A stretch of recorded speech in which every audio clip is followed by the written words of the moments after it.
Welcome, folks. Welcome to the Keys to Success and in Hybrid and Personalized Learning webinar. We're so glad you're here. This is the third in a series of webinars that are sponsored by the California Collaborative for Education Excellence.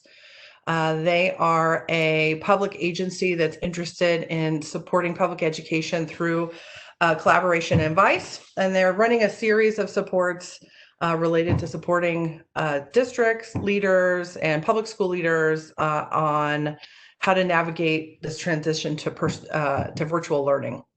So we're really excited to be partnering with CCEE. They tapped the Small School Districts Association, and they are presenting for us today. They're one of the sponsors, the Small School Districts Association, Tim Taylor and the lot. So we're glad to have you if you came to us from the Small School Districts Association. My name is Laura Kerr, and I'm with the 360 Accelerator. We improve public education by connecting people to build relationships, capacity, and momentum. We're a nonprofit. We meet people right where they are, and you can learn about the 360 Accelerator at 360accelerator.org. I also want to thank the California Charter Schools Association for working with us on this series. I am really excited today because we're going to be talking about Ednovate and their high school programs in Los Angeles. The purpose of this webinar really is to dig into practitioners, to learn from practitioners about what they already know about doing hybrid education really well. So as you are listening to a bunch of different sources, we know that the state guidance and local guidance has come out for next year. As you're planning for next year, the purpose of this webinar is to provide you with some inspiration, some insight, and some thought partnership around how to plan for the future by listening to practitioners in the field who have been doing this stuff well. I'm excited again for you to meet Jessie and later Rachel. But let me just give you a couple ideas on how to get the most out of this webinar, how to really have the most engaging time. So two things.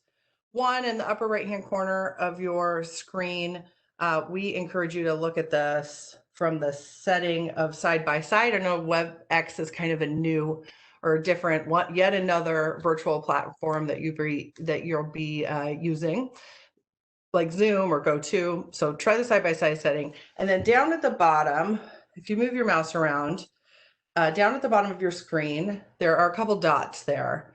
And one of the dots has an ellipses, a 3 ... and that is where the Q&A is. So Ednovate is prepared to share with you some of their keys to success in 4 main areas: their educational program, social emotional learning, parent family engagement, and also school operations. They're ready to go. But we're going to take this conversation. You have the opportunity to drive how long we spend on any of those things or what we get into based on your question and answer. So down at the bottom, make sure you know how to click on the question and answer. There is a poll running right now, I believe. I want to make sure that you have a couple minutes left to respond there. We like to know who is participating today. And I want you to just take one moment before I turn it over to Jessie to think about what are the things that are the stickiest wickets for your program. What, as you're planning, the things that that your team is stuck on, the things that are the most complex, whether it's part of your educational program, how you're serving students, how you're maintaining equity in this time. Maybe you're curious about some of the operational stuff with all of the direction that is coming down from the state. What are your classrooms going to look like? Are you interested in grading? Are you interested in assessment? Are you interested in parent engagement? Today we're going to be talking a lot about high school, only about high school. So what does parent engagement look like for older students in a virtual or hybrid setting? So again, here are the big buckets: educational program, social emotional learning, parent family engagement, school operations. Hi, I'm so excited to learn more about your program today. Ednovate's been on my radar. A lot of people have heard of USC Hybrid High School. Tell us a little bit about yourself and your program. Let's get into it. Thanks so much. Thanks, Laura, and hello, everybody who's attending this morning. Glad to virtually not see, but talk to all of you and hear some of your questions. So my name is Jessie Noonan. I'm the Chief Academic Officer of Ednovate Charter Schools. We're a network of 5, soon to be 6, high-performing high schools in the Los Angeles area. Our schools are in Los Angeles and Orange County. So we're in East LA, downtown LA, South LA, and then Santa Ana. We're opening our 6th school this fall. Our fall starts August 4th, but this fall in South Los Angeles. 9th through 12th grade is who we teach. Just a little bit about my background. I came to this work through different work in schools, districts, nonprofits, also doing like wraparound services in district and charter schools. And so it's been really exciting to be back on campuses and really dig into the work that's happening at our schools. So our student population is currently at 1,801. Next school year, we're going to be growing to 2,100 students because we'll be growing grades. All of our schools start with 9th grade and then grow a year each year. So we have one of our schools had their first graduating class this year, and then we have two other schools that are in their junior year. We'll have seniors next year. So we'll be fully built out for our first 5 schools next year with all four grade levels. Wanted to share a little bit about our demographics from our website, just so you kind of see both our website. Sorry, I want to make sure that I'm sharing also. In the meantime, there's a poll up. We'd love to hear who's on the call or who's on the webinar. It helps us decide which way we're going to go or what issues we're going to talk about the longest. And don't forget, if you have questions, what is your sticky wicket? What do you want to hear about? Yeah, let's see your website. Yeah, I was just going to show a little bit about our demographics. So 98% of our students are students of color. And then, sorry, oops, apologies. We also serve a predominantly low-income community. 84% of our students qualify for free and reduced lunch. And one data point that we're extremely proud of in our network is that 100% of our students are accepted to college, four-year college. And so we're really passionate about that. Students know about that from the kind of beginning of their time with us. And we're really, really focused on ensuring that starting in 9th grade, students are very clear on the pathway to college and the fact that we want to make sure everybody can apply and be accepted to a 4-year college. It doesn't mean that every student decides to go to a 4-year college, but we want to make sure that everybody is accepted. I will say that our data went down a tiny bit this year. We've always been at 100% and now we're at 99. I know you must have experienced in your own districts and networks as well that it was a challenging year this year in terms of students applying to college and thinking about what the fall was going to hold and then deciding to do that, especially since so many colleges are starting online. And then our kind of big theme as a school is that together we use our college degrees and careers to make a positive multi-generational change. We talk about PMC a lot, and what that is students really understanding how they can make PMC both through their college degrees and through the learning that they do in high school. What is that? PMC. PMC, so positive multi-generational change. So yeah, so we basically define it with students as the greatest need in the world combined with the skills and interests of the students. So I'll just give you a really quick example. We had senior capstones recently. Every quarter, our students do what's called PMC journeys, where they interact with different careers and things that could potentially make a change in the world and ways that they can get involved. And then their senior year, they do a capstone where they do a project based on PMC that they want to make. We had a student who was really interested in kind of the experience of Alzheimer's for older folks based on a grandparent in his family who had Alzheimer's. And so he actually created a video game that would help folks living with Alzheimer's to like create large, like bigger connections in their memory. So like he did some brain science research and also some video game design in order to create this video game, particularly for people living with Alzheimer's. We also, Amazing. yeah, it's really exciting stuff. So a lot of them are creative in that way. Some of them are really like college level thesis papers where they're looking at a particular question that they have and that they want to solve through their learning. So that capstone project Awesome. really kind of puts a cap on the PMC. We Amazing. Yeah, thanks. Rachel DeRogatis, who is our assistant principal of USC Hybrid High School, will be joining us in a bit. She's actually doing some staff awards today, but she is going to actually be the principal of USC Hybrid High starting next school year. So she can definitely talk more about that particular school, which was our first school in the network. We're getting a couple questions in, and I want to make sure that we're responsive to folks. We'll just get, one more time. The PMC is the positive multi-generational change. And that's not just a slogan, it's integrated in with your capstone stuff. So they're talking about that example of the project was how that plays out in real life on your campus. Yep. Yeah. And I'll say there's a couple more components to it. Students do they don't do volunteer hours, they do PMC hours, so 10 a year. And the idea for that is that they're looking at ways that they can get involved in the community to make positive multi-generational change. And then the theme of every year is based on student connection to the world. So ninth grade is Know Yourself, 10th grade is Know Your Community, 11th grade is Know Your Nation, and 12th grade is Know Your World. And so there's a lot of interdisciplinary connections to those themes as students move through all 4 years. Amazing. Sounds like a focus on legacy building too, which is really important. We've gotten a couple questions already about parents. How do you engage your parents at the school? And I would love to ask about PMCs in a virtual setting. How do you do externships, internships, and community engagement, which is really important, service learning, which is really important now in high school in a virtual setting? So we had to pare down some of the PMC work this quarter. We did provide ways that students could get involved online and doing hours. So whether that was like a site visit virtually or like doing some volunteering online, calling folks that were, alone in their homes during COVID. But those hours were, it was a bigger challenge. We were still able to do our PMC journeys for the quarter. So students doing performance tasks that were related, and a lot of that can be done online. We were able to do a few panels of professionals, which was actually made easier by the crisis because, professionals were at their homes. And so doing panels was a little bit easier for them to talk about it. But yes, definitely was different. It was different this quarter.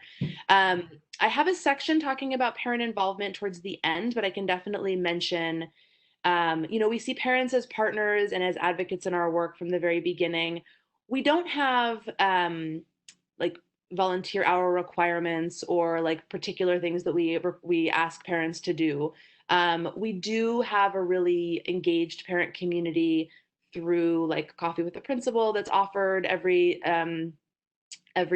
month, school site council, just like we would at any school. We invite parents in, like we just had an end of the year celebration for one of our schools and parents were invited virtually to join. We do report card pickups every quarter where families come in with their students, and it's not just picking up the report card, but it's also talking about the progress that the student made. It's mostly student led, and it's through advisory. We have a really robust advisory program, and so our advisors lead those report card pickup sessions with parents. So it's another way parents stay engaged. I think that seems like a key to your success, though, has been that you had the structure around advisory and your parents already knew about report card pickup, which is an event for you guys that happens. How frequently are those? Once a quarter. So once every 3 months. Yep. And did you do those virtually? Yeah. Last one? Yeah. Yeah, we did it. Quarter 3 virtually went really well. We had 90% attendance, and then we, got the rest of the folks after that. They're happening on today and tomorrow for our final RCPU pickups, RCPUs of the year, and those will happen virtually as well. Because we were able to work through getting technology to every student, we have that technology where we can, have video conferencing with parents as well. So that's been really helpful. Mm-hmm. Can you flip to the slide on the parent stuff? Let's just stay there for a little bit longer. Oh, So report card. There's a nice flip. There we go. There it is. Do you have good attendance for Coffee with the Principal? Yeah, And really. did you do that online too? Yeah. I mean, I can't say that every family comes. We have working families that are working multiple jobs that are not able to make it. We do record all of our coffee with the principals. We actually started broadcasting our live coffee with the principals on Facebook Live before any of this happened, because we wanted our parents to have a chance to watch if they were off site, couldn't make it to campus, and then could watch it later recorded. So between in person and recorded, uh, like Facebook Live events, we have pretty good attendance and interaction with our Coffee with the Principal program. Um, we also have a family and community engagement team that was really important to us from the beginning of Ednovate. We really wanted to make sure that parents were involved in our schools in helping make sure that we were, places in the community that parents could congregate, places that could help empower parents, help them with advocacy, help them with whatever they needed. And so that team works really hard to highlight our families, to support our families. If you see the picture on the bottom, there's PMC again, where we really we strike that PMC note as much as we can. This was our parent awards night where each campus was able to select several parents to provide awards to, just to honor like the volunteerism, the connection, the advocacy that the families supported in that campus that year. So that's just a photo of that PMC event. Um, yeah. What do you do? Can you talk a little bit about problem solving with families? Like they are really taking on a lot of responsibility in this environment. Um, how is that different or similar from before? And how does that cause tension with your teachers? Like when do you have problems and how do you solve them? Yeah. Um, I mean, I think problem solving with parents is always something that a school like needs to think through and think about how we're going to do it best. In addition to the family and community engagement team, we have like a family and community ambassador at every campus that works really closely with parents as well. And so we have an open door policy where problem solving can happen with anybody on campus. Our schools are small. Our biggest school is 515 students, which is USC Hybrid High. Some of our schools are at about 350 because we're still growing grades. And so the principal is always available to speak to parents, as are the assistant principals and any teachers, advisors on campus. The advisor is really the entry point for a family. The advisor is who the parents know best and usually is the person that they will call for that problem solving, whether it's helping students get more motivated in a class that they might be struggling with, helping with a scheduling issue, helping think through in the junior year, like students focus on college. A lot of that happens through the advisor. The advisor stays is with that family for the full 4 years. Correct. And that's actually Huge. that's a key piece of our program. When we hire staff, we ask them to stay for all 4 years of an advisory. We can't make them do that, but what we ask is that because it is such an important relationship, that when staff come on with us, that they get a ninth grade advisory, that they will stay through that advisory's graduation. So they have the same advisor all 4 years. Interesting. It's like looping, well, in Waldorf, but it's with your advisor. It makes a lot of sense. That's key Exactly. to success. Interesting. Yeah, that relationship is built out really strongly. So there's also the ability for problem solving. We start at the school site, we start with the advisor. If there's other issues, we, elevate to assistant principal, just like you would in any kind of scenario. But we also have our support team, and Jenny Aguas is our director of family and community engagement, and she can also provide additional support if there's a sense that the problem hasn't been resolved at the school site. So that gives us the opportunity to really provide kind of wraparound services for parents and families to feel like they always have somebody to go to. And then now in this virtual world, because you guys were not virtual before, you had this personalized learning program where kids were owning that you had. I learned a new word talking to you, your asynchronous Yeah. learning. So we'll talk about that in a minute. But how did you set and maintain expectations with parents now that the learning venue has changed? What does that look like? And before you answer that, just a little plug to the participants. If you have questions, put them in the chat box and we'll get to them. But yeah, tell us about maintaining expectations with high school parents. Yeah, so in general, we try to do a lot of front loading with parents. So we have, a back to school assembly at the beginning of every year, and every grade level comes, and we ask every parent to come for the grade level to understand what's unique about that school year. What are the expectations going to be? What is 10th grade going to look like that's different than ninth grade? We do a lot of really strong onboarding with our ninth grade parents so that they understand like all the technical and adaptive pieces of our program. So everything from uniform, our students do wear uniforms, which is a big question for parents always. Uniforms to homework policy to the way we use our laptops to how we use like modular instruction, just different pieces of our program. I will say that I think the one thing that we didn't do as well as I wish we had done in the move to online learning, and we did it very fast. We actually didn't lose any school days. We closed on a Friday and opened back up on a Monday. We communicated with parents through advisory. We communicated with parents online. We had parent coffees where we talked through the program, but for the fall, we really want to onboard parents in a stronger way to really understand the model and to really understand what we're planning to do with their students. Because it was, I think, a gap that, students understood their schedules and when they could go for office hours and when they could get particular support. But parents didn't always know those same schedules. And Mm, so we think it's really important that our parents are brought along in the training for that. makes sense. That's great. Mhm.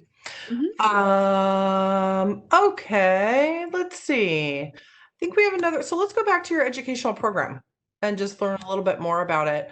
We did have a question about assessments and grading through a lens of equity.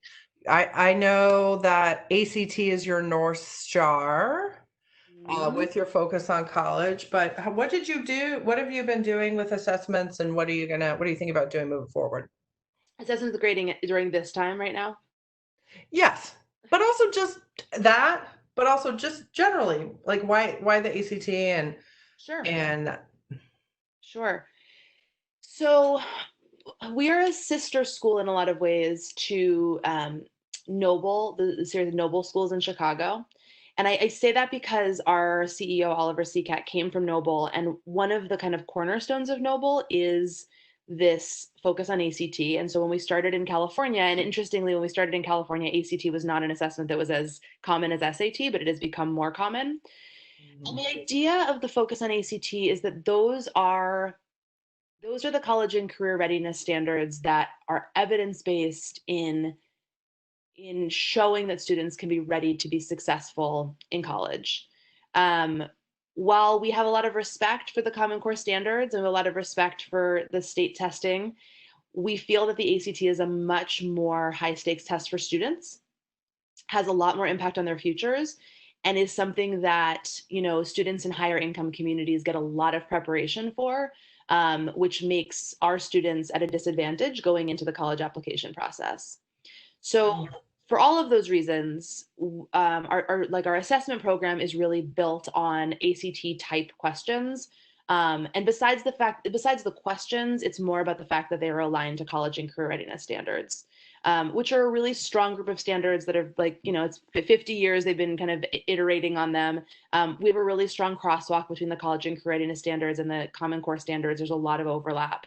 And we do align to Common Core standards in our 12th grade year, and we do bring in Common Core standards throughout our 4 years of high school. But really, it is the college and career readiness standards that we like focus on with our students. Um, What do you think about the talk though about suspending the ACT or suspending those things? What do you think about that? so we've talked a lot about it. I appreciate the suspension because I think that in the time that we're in, it's I think it is inequitable to expect that students are going to be able to have access to the assessments in the same way that they once did. At the same time, the data is there that like the cross section of GPA and ACT or SAT results do determine or do predict how successful students are going to be in college. Mm, So we don't want to scrap our standards based on, a decision that for the next 4 years. We also don't have yet information that that the tests won't be accepted at all. We know that they are not going to be required. mhm, But they certainly, my guess is that they could be submitted with a student's application just to show how they've done on that test. mhm, Additionally, like we expect our students to have every opportunity any student would have in a higher income school. And so our students apply out of state. Our students apply all over the country. We have a student from our first graduating class in Santa Ana going to Yale. We have folks going to different, East Awesome. colleges, Vassar, yeah. And so we don't know what's going to happen with those schools. And so we'd rather err on the side of let's continue to make sure students are prepared for this assessment, even though it may not have the weight in California that it once did. Mm.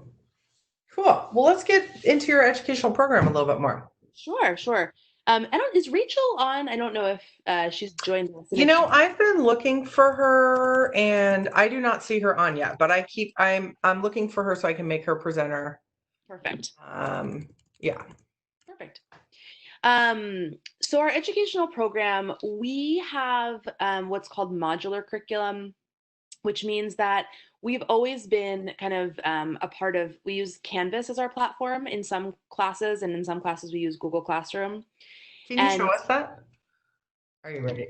Maybe this is an out of left field question if you're not ready to show us that, but I think people would like to see it. I know, it would take me a minute to get to a class and show it. If there's some questions that come up and I have a moment to go into Canvas, I think I could show it. I just don't want to spend a lot of time trying to figure it out. Basically the modules that are built within Canvas or Google Classroom are different levels. We have bronze, silver, gold, and platinum. And over the course of the week, teachers are doing direct instruction and supporting students, but students are moving through those modules kind of on a personalized pathway. For students with IEPs, sometimes those modules are modified. For English learners, sometimes those modules are modified. And then the platinum level is not required to show mastery of that standard. It is like an extension activity. And so it is for students that are moving more quickly through the curriculum and can get to that final. This is the asynchronistic thing. They get to go at their pace. They get to go at their pace. So it is sort of asynchronous. Yeah. It's also in a typical school week, it is done in class and with a teacher there to support. So there is time that students are working on their modules, both on their own, in small groups, in partners, but there's also a teacher there to support them as they're moving through those personalized pathways, if that makes sense. The older students get, the more freedom they have on those pathways. And so like by senior year, for example, Fridays are studio time, and students are working on many different things, including their capstone projects and moving through their modules independently. And so there's a lot more independence as the program continues on. Got it. And then we also really have a cornerstone of a robust advisory program. So I think I talked about the teacher commitment for all 4 years.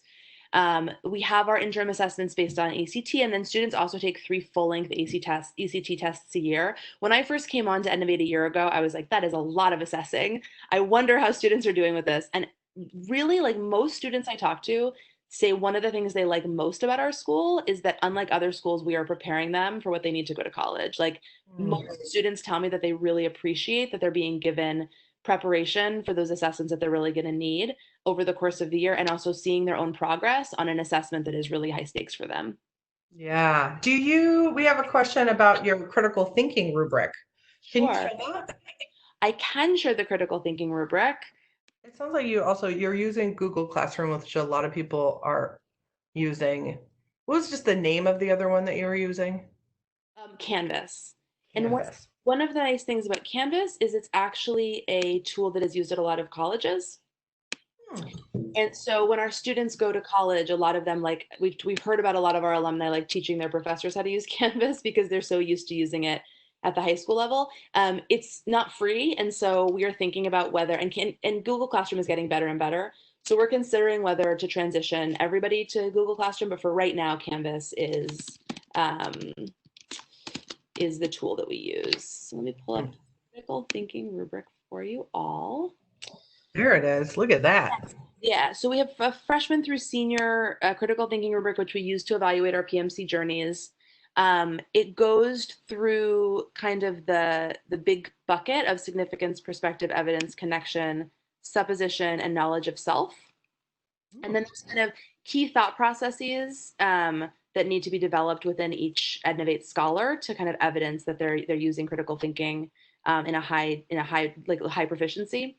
And so it's a rubric that is on a 1 to 3 scale. And what we expect for our scholars every year is that they are at a 1.5. And the reason for this is that we are not expecting our students to be proficient on the critical thinking rubric in their 9th or 10th grade year even. The goal is really that our students are moving up the critical thinking rubric as they move towards their senior year and their capstones. And so we want at the time they get to capstones for them to be between, a 2 and a 3 and really getting to that proficiency around critical thinking. And yeah, so the senior, they're very similar from year to year, but have some more kind of expectations about what students would be able to do in each grade. And who develops these? Do your teachers develop this? So this was developed by a team of teachers early in our inception. It was based, they utilized, I believe there was a rubric from the Gates Foundation around critical thinking that they started with, and then added really like Ednovate specific things. So for example, if you look at the example questions for significance, why should the world care? Why should I care about this problem within the world? That's very much in line with our PMC mission. So it was modified based on that rubric to be more in line with what we do. But we beg, borrow, and steal like everybody else around getting tools that can be really effective for our school communities. That's great. Yeah. So back to your assessments and your data-driven kind of orientation, how did you monitor and identify challenges across the grade levels for students during that shift to digital learning? Like, what process did you use to make adjustments over the last couple months? Yeah, so we made a lot of adjustments. So we have a really strong data-driven culture, and we went out on, we left the buildings the week we were supposed to give our third interim.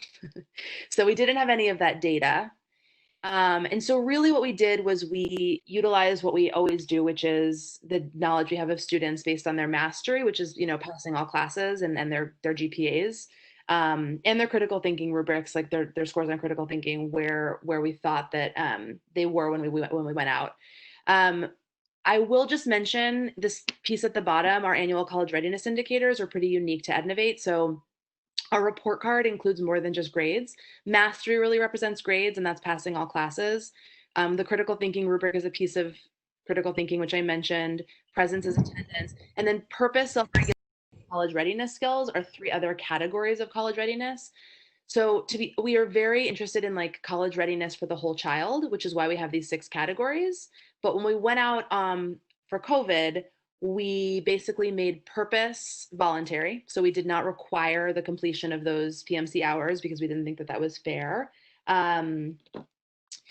We didn't have our ACT targets for the end of the school year. And so we really were just focusing on mastery, critical thinking, and presence. Yeah, I think that we modified what we were looking at, and we modified what we were going to be able to do. We did give an end of year ACT online through Illuminate so that we could have some data on learning loss, on how our students were doing over the final quarter of the year. And also because we have such a strong data-driven culture, we wanted to make sure we had some data around how students were doing on the college readiness standards before the end of the year. Interesting. Can you show us more? I know you have some interesting graphics and things in the slide deck. Let's peruse that. We were lucky in that I mentioned we were already on Canvas or Google Classroom, so students were already on platforms for each of their classes when they went out and they were working from home. So our one-to-one Chromebooks were already reality, which I know is a big benefit that we had. We did have to deal with internet, so we purchased MiFis for families that were unable to get free internet. So we made sure that everybody had Chromebooks and internet online. And then one thing that we did with our advisory, because our advisory kind of is the cornerstone of our program, is that we did a morning advisory survey. And so in the morning when students woke up, they took their surveys where they talked about their goals for the day, their confidence towards accomplishing their goals, where they thought they needed help, whether they were feeling negative or positive, and whether they felt like they needed to have someone check in with them individually. We did this every day so that we had a sense of where our students were and so that advisors could be more attuned to the needs of students. We also utilized a dashboard which was really important to us as a data-driven organization to really share kind of where we all were each day. So this was like a pretty simple scoreboard done in Excel, but what we were looking at were very important things to us. So we looked at attendance, we looked at mastery, we made sure that our students had access to Chromebooks, to Wi-Fi and Chromebooks. We talked about attendance, and then we were focused on students connecting with their teachers. So making sure that we didn't have any students that were kind of lost. So 100% of our students were connected with within the past 3 days by the end of the quarter. And then we also just looked at things like enrollment for next school year and current mastery. We did some virtual PD that I'm going to share with you, and we monitored whether or not our teachers were completing that virtual PD through this dashboard as well. The other thing just wanted to mention just in terms of our COVID response, we did have town halls. We did make sure that we could bring all students together to kind of hear how they were doing, particularly in light of the unrest in the last couple of weeks and serving a population of students that are all students of color. We really jumped to make sure that we could have these town halls for students to really check in with them, to see how they were doing, to talk about their experiences in their communities. We had within our extracurricular activities, which we really tried to do during COVID, things like video game competitions and speaker series, but we also had like a Black Lives Matter day of reflection to make sure that we were addressing kind of the realities of lived experiences in our students' lives. Is it possible for you to put a link to the survey in the slide deck so people can access that? That's great. It's in there, yeah, in the slide deck. So there. You click on morning survey, you should get there. And if you have any trouble accessing it, definitely let me know. And then this link in the slide deck is our virtual instruction mini PDs, which are open to anybody to look at. We wanted to make those for everybody. So we have some mini PDs that were really, they were responsive to the struggles that our teachers were having and used the best practices of our teachers to kind of build these out. So we did one on increasing student work submissions. We did a part 2 on reaching the final 15% of students that were, having struggles turning in their work. We talked about providing timely and effective feedback in the virtual classroom. And then we also did gradebook analysis that improves teacher practice. So those were the 4 mini PDs that we provided for our teachers. And those are all available for folks anywhere to take a look at if they are useful to you. Will you run through those again, and then we'll ask people on there on the webinar if they're interested in taking a deeper dive into any one of these things now on the call. While you run through those, I see that Rachel has joined us, which is very exciting. So let's just run through those really quick, and then we'll have Rachel introduce herself. Awesome. The first one was around increasing student work submissions. So we started with a lot of asynchronous learning. We decided that it made the most sense based on like what students were dealing with in their home environments, also our teachers just getting used to teaching online, that the best way to see whether students were learning was work assignments being turned in, particularly because they were doing it asynchronously. And so in this PD, we looked at teachers that were having greater rates of turn-in and engagement and learning. And so just really looking at how we could increase our student work submissions. And this one's about work submissions, but it's also really about how to build an online asynchronous lesson that is engaging to students and leads them to turn in their work. We found that even with that, we were having a population of students who were like disengaged and not really turning in their work. And so we focused on some like replicable moves here to help students that were most struggling meet deadlines and then to catch up if they'd fallen behind. I think we all experienced in the shift to COVID that students really struggled in the beginning. And so some of it was like playing catch up. We wanted to make sure that that was happening, but in such a way that like learning was really happening. And so that's that mini PD. Third was about providing timely and effective feedback in the virtual classroom. So thinking through particularly when lessons were asynchronous versus synchronous, and we couldn't have some of that happening during office hours. It looked at some digital tools that a lot of our schools started to use to efficiently and effectively give feedback. So Pear Deck and there are a couple of different online tools that teachers began using that were allowing them to give kind of like timely and effective feedback. And Pear Deck.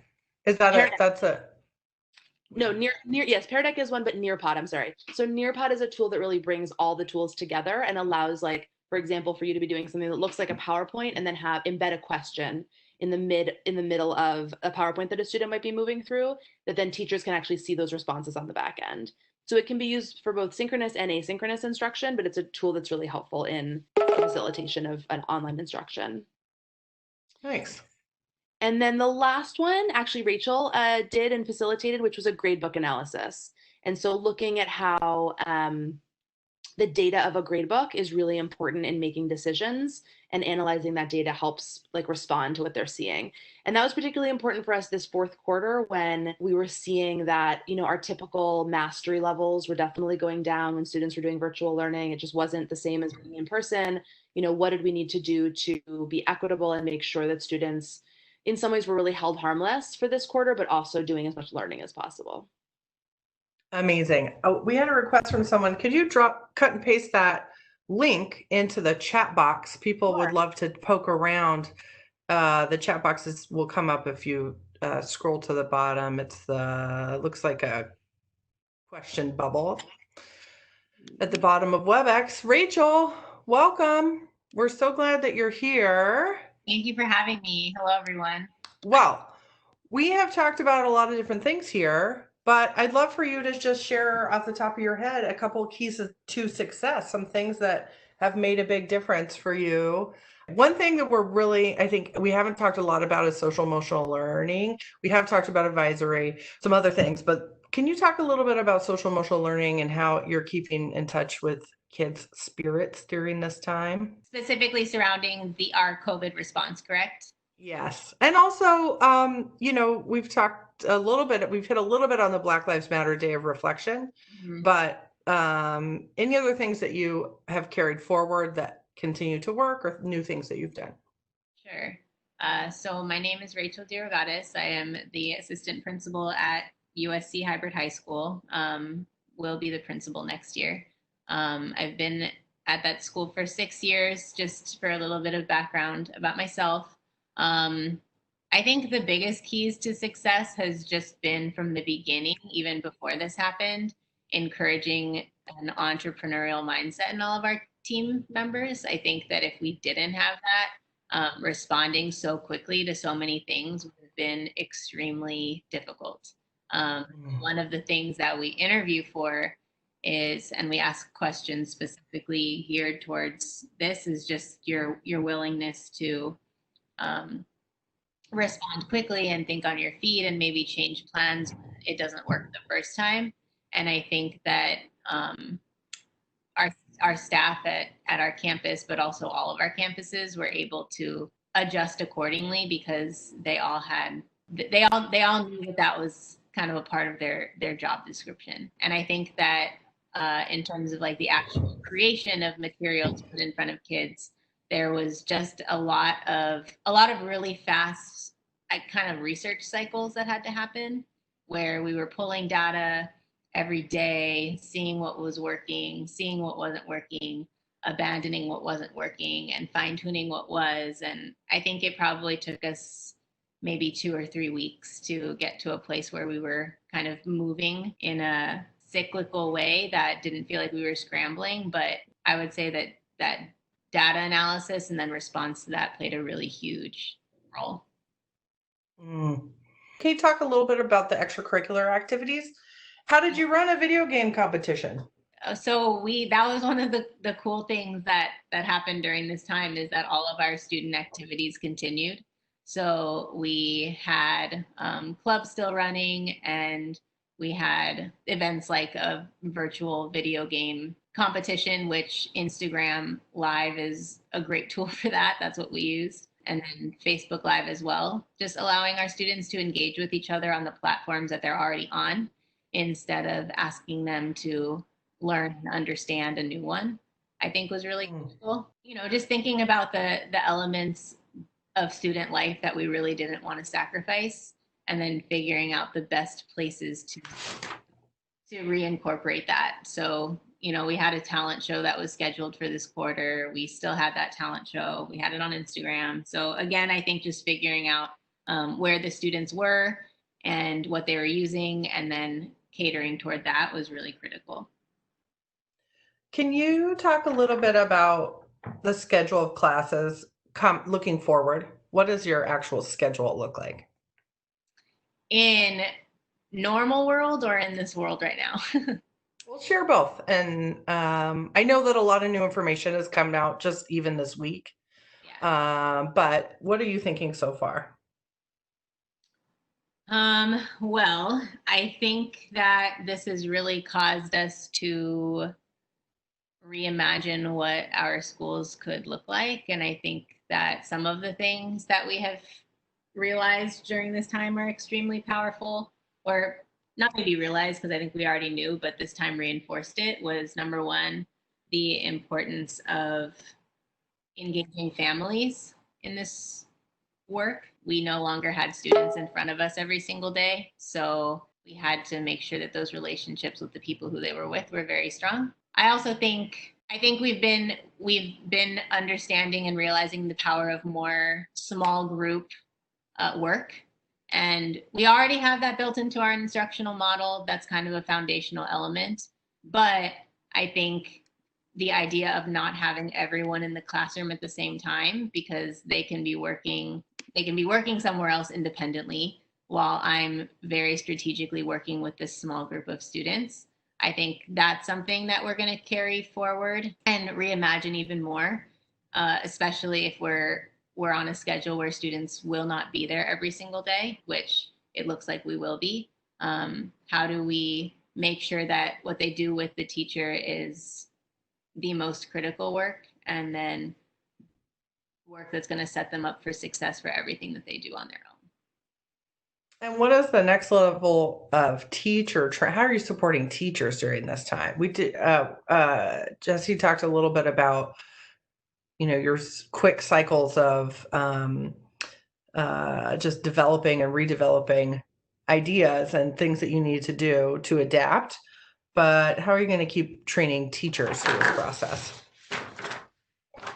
I think Jesse explained it pretty well. Yeah. We are just constantly looking at data, and we plan professional development around our lowest data points. So, for example, there was a point during this last quarter where all of our students were failing at least one class, and that is not typical for our school. So you have to look at that data, and you have to respond. And the best people to reach out to are the students, so they can give you some insight into what's going on. So that was one of the things that we did, was just seek out student voice, and then based off of what they said, provide development for teachers. I would say that just overall philosophy is the more data you can collect, the better informed whatever you put in front of teachers will be. And the more they'll appreciate it too, because it's actually representative of what they really need. Yeah, Jesse, you had talked a little bit about your reimagining high school focus group with students. Do you want to talk about that? Yeah, so we've like taken that term on as we're moving into the recovery phase. What we're calling it? And we hope there's a reimagining phase after that, or we believe there's gonna be a reimagining phase after that, like starting next school year. And so I wanted to make sure that students from across the network could kind of have their voices be heard, both on the return to school and like the most immediate health and safety considerations. And some of them have great ideas. I actually interviewed somebody yesterday who had like a couple of really good ideas that I had not thought of around like actual health and safety pieces. But we wanted their voice on that, and then also on like how to make sure we're continuing to build community, and then feedback on our academic plans as we move forward. And so put out a call to students across the network. We have like 44 applicants right now, and so I'm interviewing them to make a group of student advisors, basically, to let us know what they think of our plans and give us kind of poke holes in that for us. Excellent. That's great. I love that. Listening to the student voice is so important. From a school site perspective, how have you been repurposing some of your staff, your cultural staff, your coaches, your office, all those folks to help support this process to get a great virtual experience? What does that look like? I can talk about it from the network level, and then Rachel, if you want to talk about it specifically at hybrid. I know that, for example, our culture team members have been doing a lot of work calling students and like checking in on students to see how they're doing. Can you explain what the culture team is too? Yeah, sure. And so culture is a really key part of our schools. I actually have the caring and accountable culture slide up right now. So the culture team is really responsible for making sure that this is happening at our campuses. We want to maintain like a really academic and focused school culture, and so we do have a merit and demerit system that we work with students to make sure that they're really clear on what our expectations are. We analyze the data on that a lot. We work a lot with, ensuring that system is equitable and fair. We've done a lot of work to kind of transform it. But the culture team really works on that. So making sure that the culture in the hallways, the culture in classrooms can be supported to be caring and accountable and effective. So those staff, when not in a school building, have less of their daily work to do. And so a lot of those staff at campuses were asked to do a lot of checking in with families and students, particularly the ones we were having a hard time getting in touch with. Our operations staff has continued to do a lot of operations online, so that hasn't really changed. And I think in terms of our special education staff, again, they're doing as much as what they could be doing in the school building. I'm sure, as everybody on the webinar could attest to, as much as they can over the phone. So like small groups, one-on-ones, holding IEP meetings virtually as much as possible, doing those things in the virtual environment. I'm trying to think of other staff members and kind of the repurposing of their roles. Rachel, is there anything else happening at Hybrid that you can think of? No, I think that you did a good job of explaining the shift of the culture team. I think the question that we've just had to ask ourselves is what. So I think we're very clear on what the tasks that those roles do, but I don't know if we were 100% clear on always on the purpose. So we really had to ask ourselves, what is the purpose of this role? What should this specific role be doing, and then how can we replicate it, which is how we got to our culture team being primary pushes of family and student engagement, is because they do play that support role on our campus for students. You guys, time flies when we're having fun. We only have a couple more minutes left. Do either of you have things that you want to say? I want to share a compliment that we got from one attendee who said, thanks for the site, referring to your mini PDs. She was really inspired by the organization of that stuff. It was super helpful. So thank you for that. In your last couple minutes, is there any other keys to success that you want to share, or something, Jess or Rachel, that you didn't get to talk about yet? I think that we didn't talk about operations, and I think one thing I would say, as folks are thinking about like hybrid models, is that we are like fortunate enough to really think about when we build our campuses. In 3 of our schools we have like designed and built, thinking about how to make small schools with like a full high school program and making really adaptable, flexible buildings. And so I think like one thing, because we're virtual, you can't actually see what our schools look like. These are just a couple of photos from Hybrid. I mentioned like Friday studio time and like students being able to engage independently and then in small groups. I think like our physical space and our operations are really created in such a way to allow for these flexible learning experiences. I don't think they're necessary in order to do that, but I think it is interesting just the way that we've thought through like classrooms not just being classrooms. The wall can come off and like it can be a performance space, or like we're really lucky that we've been able to do that. I also think like just thinking through schedules, being flexible and being flexible with the building, and even in this time of COVID, like learning happening in totally different places, being flexible about how we like conceptualize interaction and community. I just think all of those things kind of go hand in hand.